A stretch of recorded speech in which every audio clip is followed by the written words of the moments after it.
What is up, folks? Today we're going for a ride. I've had enough of sitting in the house. I've had enough of the rain, the cold weather. We're going for a ride, taking the SP on the streets with the full Termi exhaust system. Look at that. Look at that. So, I'm going for a ride. I found a really cool road on like some backcountry roads, kind of like a little racetrack. Anyways, I'm gonna jump on this bad boy and we're gonna have some fun.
What is up, folks?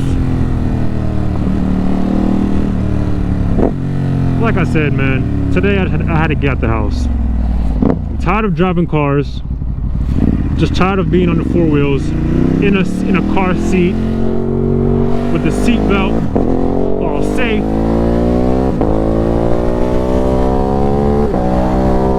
I'm just tired of that, man. I had to get out and rip on the SP for a little bit. Really have some fun. But like I said, this was a spur of the moment ride. I don't have anywhere to go. I have nowhere to go, man, so I'm just riding. And since I'm riding, I actually wanted to talk about something that I've been seeing a couple YouTubers or motovloggers specifically talk about. And basically it's the question or the theory that motovlogging is dead.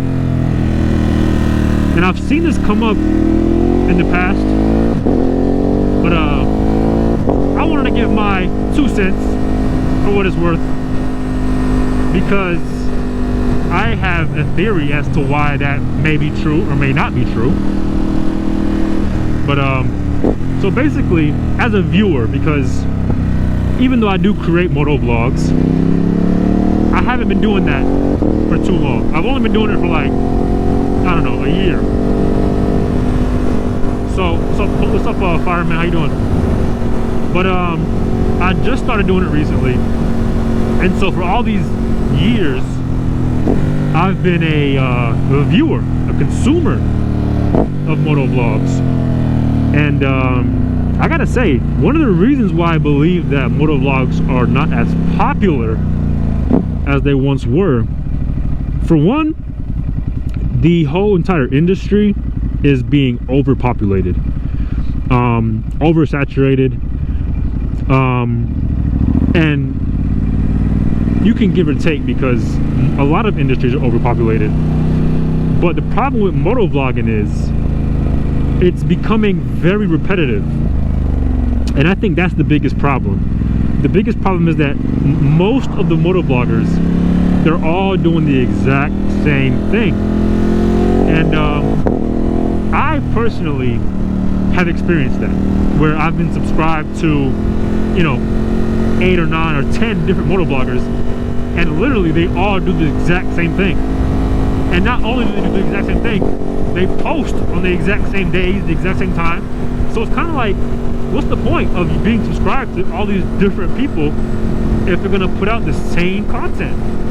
You know what I mean?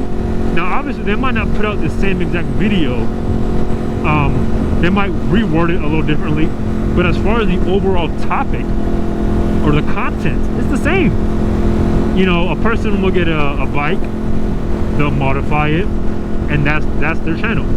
Or a person will get a crashed bike, because I've seen that's the new biggest thing now, is people will get a crashed bike and rebuild it. I've seen everybody doing that, and it gets old, you know what I mean? It's only so many times you can watch somebody rebuild a Panigale V4. Like, it's only so many times you can watch that, you know what I mean? And one of the things that I also have found an issue with is, I wouldn't mind people doing like rebuilding bikes, but the problem is people are rebuilding these bikes, or not rebuilding, let's just say modifying for conversation. People are modifying these bikes the exact same way. So, for example, I'm gonna bring up my V2 for example. When I had my Panigale V2, I was very stern on not getting the Akrapovic exhaust system. One of the reasons was because, for one, it was kind of expensive. But I eventually like got over the expense part, and I was like, you know what? If it's the best thing in the market, why not? But then I literally saw every person that had a V2 get the Akrapovic system, and I was like, come on, like, I mean, everybody can get what they want, but I just think like it's too repetitive. Everybody's doing the same thing. You know what I mean? And I think that is one of the problems why people are not watching these motovlogs anymore. And it's because it's literally the same exact thing they're watching over and over and over. And I can say that as a viewer. And that's why, as a content creator, because now, for the past year, I've been making these motovlogs. And that's why, for me, it's very hard to put out a motovlog, because I don't want to fall into that same category that puts up the same content. Now, this brings me to my next point.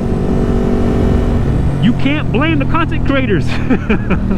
You can't blame them, because there's like an algorithm, there's like a sweet spot for motovloggers to get views.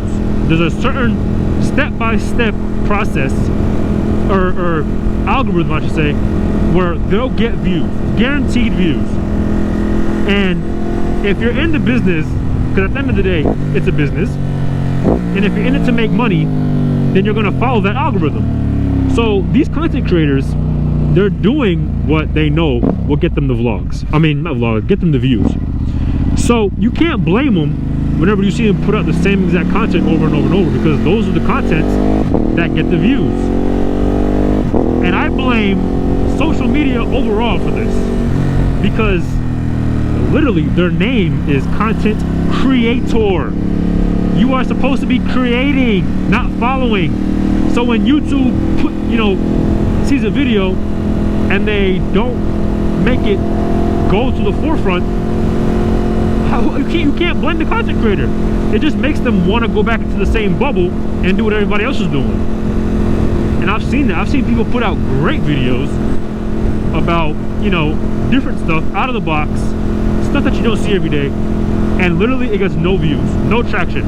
It doesn't pop up on nobody's feed. You know what I mean? Nobody gets notification about it. But if you post Panigale V4 or Akrapovic exhaust, boom, everybody gets it. Everybody sees it on their feed. And I feel like that's the problem. You know what I mean? I think that's the problem. But as far as it being dead, I don't think it's dead. I just think people are tired of seeing the same stuff. Honestly. I'm gonna be honest, people, I have no idea where I'm at. I'm gonna make a left.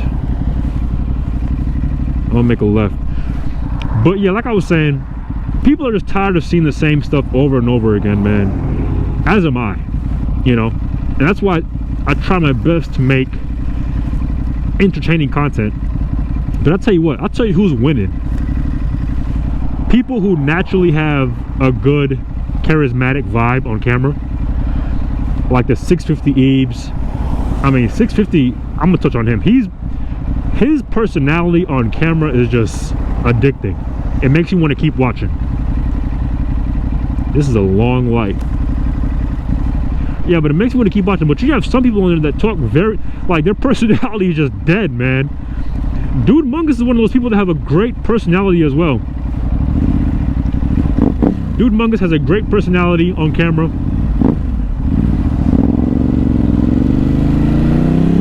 Oh, my thing is fogged up.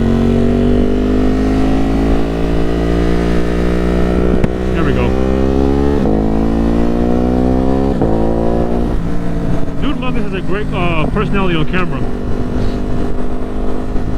He's always got high energy, and I love that. It's kind of contagious. When you watch one of his videos, it puts you in a good mood. This is a nice little view here. Like I said, I have no idea where I'm going. I'm just here for the ride. Hey, listen, wherever the SP takes me, I'm going, baby. I got my wallet, so I can always get gas, so that's no problem. Ooh, horses. And I got my phone, so I could always, and my watch. So my watch can always put me back on route with GPS. So I'm not really worried about getting lost. This is a very new area for me. I was gonna take you guys on like a little racetrack, but I took the left instead of making the right. If I had made the right back there, where the hell am I? Let's see if this biker waves at me. Oh yeah, he waved. Good sport. Most Harley Davidson riders do not wave to sport bike riders. I don't know why. Man, this bike sounds good with that turbo exhaust, man. Oh yeah. Oh yeah, I love it. I don't know if you guys have noticed, but I have removed my mirrors. So I'm currently in the market for mirrors, but it's kind of hard because I don't really use my mirrors, to be honest.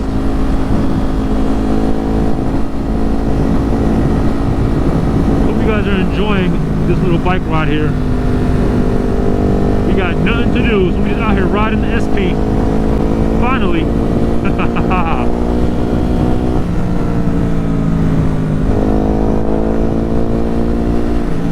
One of my next videos that I want to do is I want to bring this bad boy down to downtown Charlotte and just basically be a menace to society. You know what I mean? Have some fun. And then I want to do it again, but at nighttime.